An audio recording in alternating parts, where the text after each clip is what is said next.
Okay, hello everyone. Welcome to the gardening channel, Mike Ventura. So today what I'm going to illustrate to you is how roots, I'm going to demonstrate it with my hand wrapped on this volleyball here. My hand represents the little white feeder roots that plants, or in this case the vegetable garden, has. And the ball represents a soil particle. Now soil can either be sand, silt, or clay.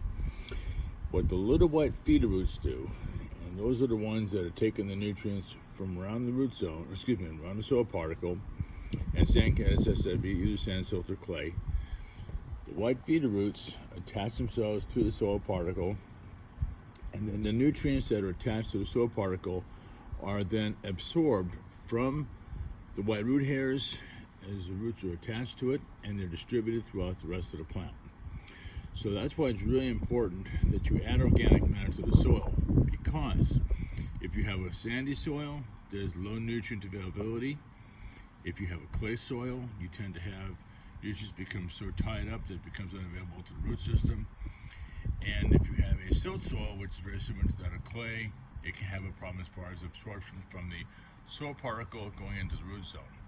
So I just want to illustrate to you again, using this ball in my hand, how the root system will attach itself to a soil particle, and then the nutrients are absorbed through the root and go inside of the plant. Okay, and that just kind of gives you a quick little rundown on how the white feeder roots pick up nutrients and distribute to the rest of the plant. That's also why it's really important that when you're working with the soil, you do put your organic matter in, because your organic matter creates a nice little wedge around a soil particle over here, and that wedge also helps with nutrient availability, water holding capacity.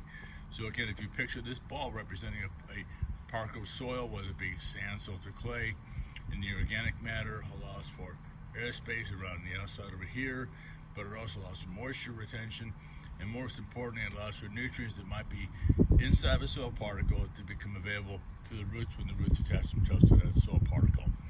Okay, so that gives you a little bit of a rundown on how the white feeder roots work for a plant. If you enjoy the information, please hit subscribe to the Gardening channel with Mike Ventura. Have a very, very good day. Take good care.